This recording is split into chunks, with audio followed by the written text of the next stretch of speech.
Hey,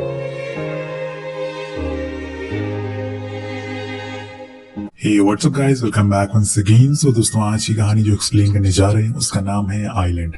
समय चल रहा है सेकेंड वर्ल्ड वॉर का। एक अमेरिकन प्लेन ड्रैगन ट्रायंगल के ऊपर से जा रहा है अपना कुछ हथियार लेकर, पर उसी दौरान कुछ अजीब से दिखने वाले पंछी प्लेन से टकरा जाते हैं। लेकिन उस प्लेन को कुछ ज्यादा फर्क नहीं पड़ता। अब वो आगे बढ़ते हैं, लेकिन तभी दोस्तों कुछ पंछियों का झुंड आ जाता है और प्लेन से टकराता है। इस बार उनका पूरा प्लेन क्रैश होने वाला होता है। अब वो दोनों पायलट फौरन प्लेन से बाहर कूद जाते हैं और एक आइलैंड पर लैंड करते हैं। लेकिन यहाँ दूसरा पायलट का पैराशूट नहीं खुल पाता और वो समुद्र में गिरने लगता है। और तभी एक जायंट क्रोकोडाइल अपना मुंह खोलता है और उसे निगल लेता है। ये कोई आम क्रोकोडाइल की तरह नहीं था, इसका साइज एक कार्गो प्लेन जितना बड़ा था। अब सीन कट होके पहुंचता है 2012 में, जहाँ पे हम एक पैसेंजर प्लेन को देखते हैं जिसके अंदर बैठे थे मिस्टर ली।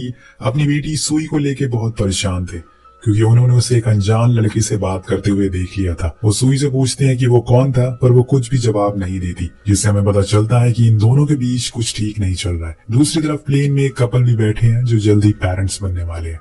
अब सब कुछ नॉर्मल चल रहा है, लेकिन इसी दौरान प्लेन प्रेशराइज हो जाता है और ज्यादा ऊंचाई पे जाने की वजह से। तो पायलट सबको मास्क पहनने को कहता है और फिर प्लेन को नीचे लेके आता है। और यहाँ पर हमारी नजर प्लेन के इस सेंसर पर जाती है, जहाँ पे साफ दिख रहा था कि ये प्लेन ड्रैगन ट्रायंगल के ऊपर से गुजर रहा है। जिसके कुछ देर बाद वही बर्ड्स आकर इनके प्लेन से टकरा जाती है और यहाँ इन पंछियों को हम क्लोजली देख पाते हैं, जो कि किसी ड्रैगन की तरह होती है। उनका पूरा झुंड आकर प्लेन के इंजन को खराब कर देता है, जिससे पीछे बैठे सारे लोग बहुत डर जाते हैं।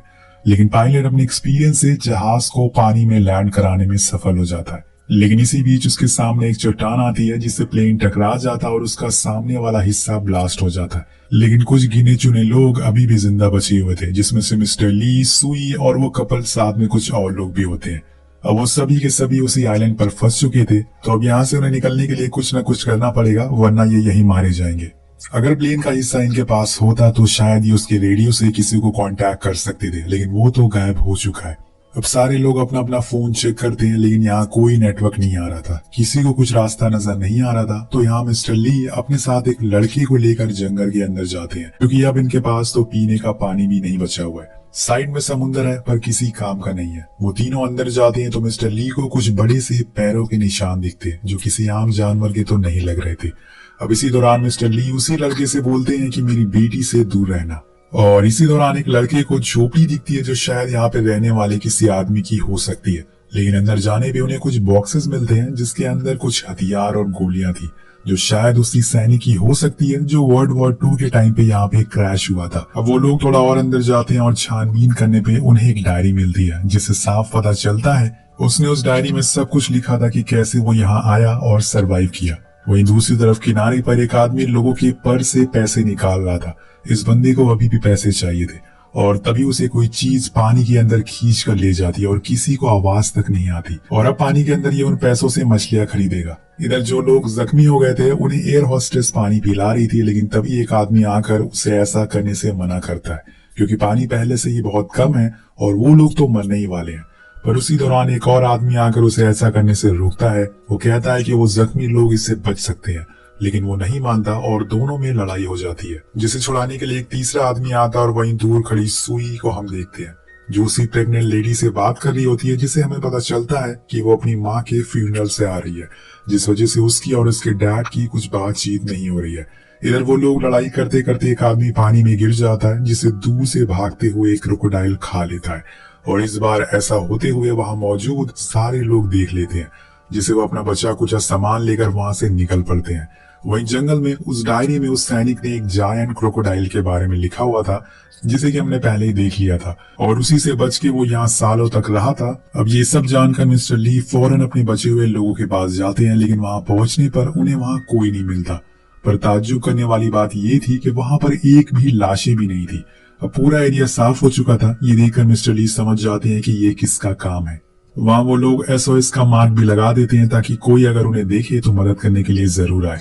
अब बचे हुए लोगों को वो ढूंढने के लिए जंगल में जाते हैं, पर जाते टाइम उन्हें एक बार फिर बहुत बड़े पैरों के निशान दिखते हैं, लेकिन उसे इग्नोर करके मिस्टर ली आगे बढ़ते हैं। वहीं दूसरी तरफ सुई और उसके साथ वाले लोग एक सेफ जगह जाकर पहुंच गए थे, जहां पे उस जायंट क्रोकोडाइल का आना तो मुश्किल लग रहा था। अब कुछ ही देर में ये तीनों लोग भी उन्हें ढूंढते हुए वहां पहुंच जाते हैं और इसी दौरान हम एक छोटी लड़के को वहां पे बैठा हुआ देखते हैं। उसे इस बात का जरा भी अंदाजा नहीं था कि उसके पैरों से टपकता हुआ खून जाकर उस क्रोकोडाइल के मुंह पर लग रहा है, जो कि जस्ट उसके साइड में सोया हुआ है। अब इसके आगे कुछ और हो पाता कि तभी मिस्टर ली को किसी की गुर्राने की आवाज सुनाई देती है।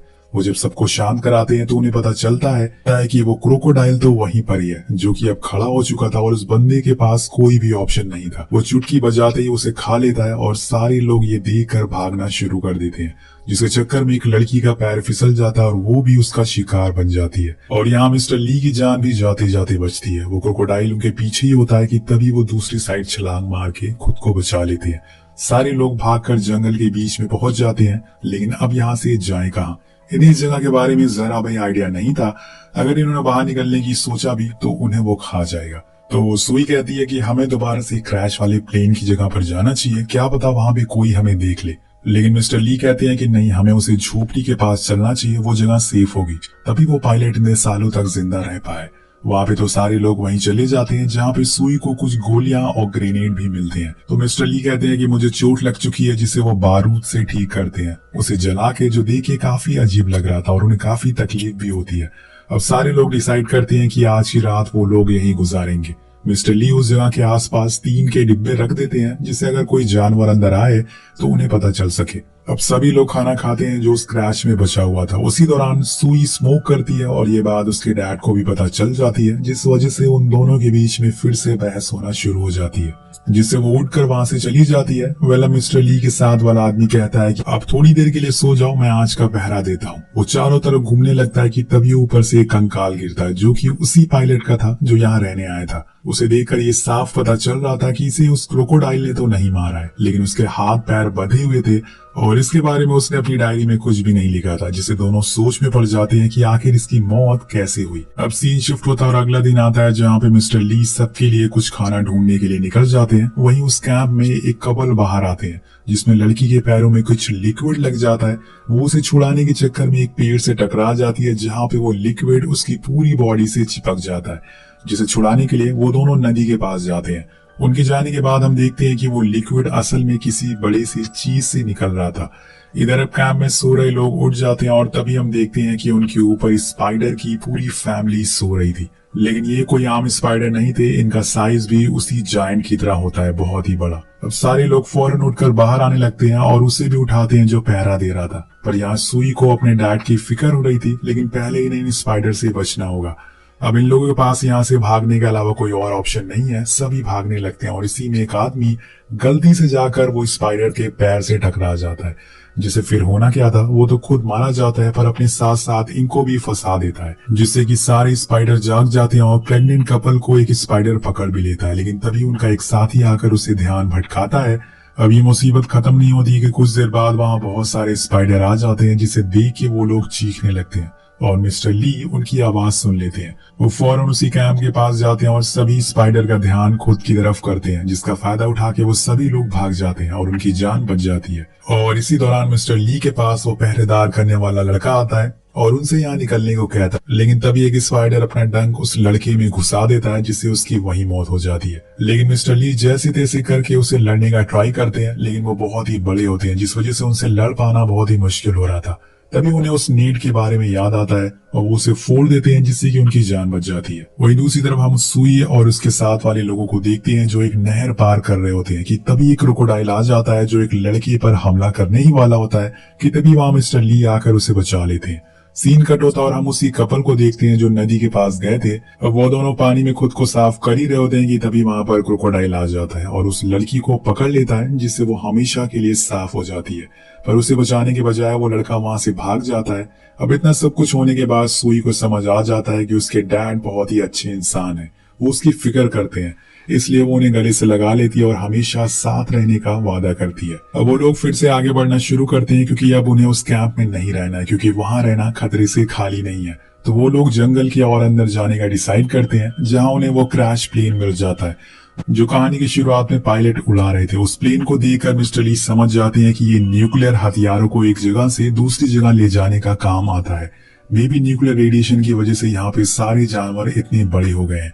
इसी बीच उन्हें उस प्लेन का रेडियो भी मिल जाता है और वहीं पर एक लड़की को वहाँ बंदूक भी मिल जाती है जो शायद उन्हें लड़ने में काम आएगी। इनके साथ सैम नाम का लड़का भी होता है जो कि मैकेनिकल इंजीनियर होता है और वो थोड़ी ही देर में उस रेडियो को ठीक भी कर देता है, जिससे सुई फौरन पास के ही रेस्क्यू डिपार्टमेंट को ट्रैक कर लेती है और उन्हें बता देती है कि हम लोग 3 दिन पहले क्रैश हुए पैसेंजर प्लेन के लोग हैं जो कि एक आइलैंड पे फंस चुके हैं। अब वो अपनी लोकेशन साउथ कह के बताती है, जो शायद गलत भी हो सकती थी, लेकिन उन्हें खुद नहीं पता था कि वो असल में कहाँ पर है।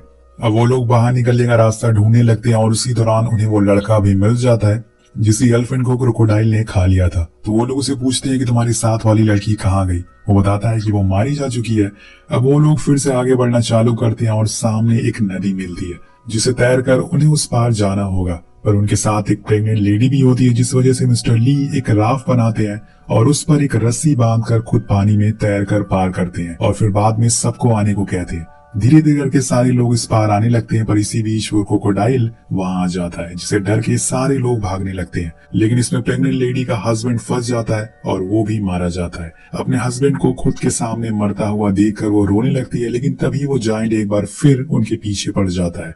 तो मिस्टर ली उस पर फायरिंग करने लगते हैं ताकि सबको थोड़ा टाइम मिल सके, लेकिन वो क्रोकोडाइल अभी भी उनके पीछे पड़ा हुआ था। वो उनका पीछा छोड़ने के लिए तैयार ही नहीं था। इसी दौरान एक लड़का वहां पर गिर जाता है, जिसे बचाने के लिए सुई उसके पास जाती है, लेकिन वो खुद उसे क्रोकोडाइल के आगे फेंक देता है और भागने लगता है और तभी उसी लड़के को अटैक आने लगता है और वो गिर जाता है। वहीं सुई को बचाने के लिए मिस्टर ली आ जाते हैं। अब वो क्रोकोडाइल उस दूसरे लड़के को खाने के लिए जाने लगता है और इसी चक्कर में सुई का जैकेट उसमें फंस जाता है और वो उसे घसीटता हुआ कहीं दूर ले जाता है। अब बचे हैं सिर्फ 3 लोग, मिस्टर ली, सैम और वो प्रेग्नेंट लेडी। अब तीनों उस क्रोकोडाइल के पैरों का निशान का पीछा करते हैं और एक गुफा तक पहुंच जाते हैं, पर अब रात हो चुकी है इसलिए सामने कुछ दिखाई नहीं दे रहा है। जब ये लोग गुफा के अंदर जाते हैं तो इन्हें वहां वो जायंट सोता हुआ दिखता है, जिससे छुपते छुपाते मिस्टर ली सुई को ढूंढ लेते हैं, जो जख्मी हालत में एक कोने पे पड़ी हुई थी। अभी फौरन वहां से बाहर निकलने का ट्राई करते हैं, पर इतनी आसानी से कहानी थोड़ी खत्म होगी। सैम के पीछे ही वो जायंट क्रोकोडाइल जाग जाता और जिसके बाद सभी लोग भागने लगते और इन्हीं में से मिस्टर ली फायरिंग करने लगते हैं और सैम को कहते हैं कि वो उन दोनों को लेके वहां से बाहर निकल जाए, लेकिन सुई अपने डैड को छोड़कर जाने को तैयार नहीं थी। मिस्टर ली उस क्रोकोडाइल पर फायरिंग करते जा रहे थे और भागते हुए एक छोटी सी गुफा में छुप जाते हैं, लेकिन जैसे ही वो बॉम्ब निकालने का सोचते हैं वो जायंट उन्हें एक झटका सा देता है, जिसकी वजह से वो बॉम्ब उनके हाथ से गिर जाता है। अब वो पूरी तरह से फंस चुके थे। वहीं सैम उन दोनों को बाहर छोड़कर फिर से अंदर आता है और मिस्टर ली को आवाज लगाने लगता है। उसकी आवाज सुन के वो फौरन रिस्पॉन्स करते हैं और उसे कहते हैं कि तुम्हारे पास एक ग्रेनेड है, उसका इस्तेमाल करो। तो वो फौरन उसे पहले तो ढूंढता है, जो कि उसे मिल भी जाता है, लेकिन वो मारे कैसे, क्योंकि उस बॉम्ब को फेंकने पर मिस्टर ली की जान भी जा सकती है। इसलिए वो जायंट को खुद की तरफ आने को कहता है। जैसे ही वो मुड़ता है फेंक देता है, जिससे वो क्रोकोडाइल जख्मी होकर गिर जाता है। अब यहाँ सारे लोग चैन की सांस लेते हैं, लेकिन अभी वो मरा नहीं था। वो क्रोकोडाइल उठकर दोबारा से सैम पे हमला करने की कोशिश करता है, लेकिन उसी दौरान मिस्टर ली एक रॉड से उसके पूरे पेट को चीर देते हैं, जिसे वो एट द एंड मारा जाता है और अब जाके ये लोग चैन की सांस लेते हैं, सच वाली सांस। अब बाहर आने पे सुई को अपने डैड को सही सलामत देखती है, जिससे वो बहुत ही खुश होती है और सिगरेट के पैकेट को फेंक देती है, क्योंकि स्मोकिंग उसके डैड को पसंद नहीं थी। सीन शिफ्ट होता है उसी जगह पे जहां प्लेन क्रैश हुआ था, जहां पे हम 3 रेस्क्यू हेलीकॉप्टर को देते हैं जो इन्हें लेने आ गए थे। यानी कि सीओ ने लोकेशन सही बताई थी, जिसके साथ ये कहानी यही खत्म हो जाती है। तो आपको ये कहानी कैसी लगी नीचे कमेंट करके जरूर बताएगा। मिलते हैं आपसे अगली वीडियो में। Thank you so much watching.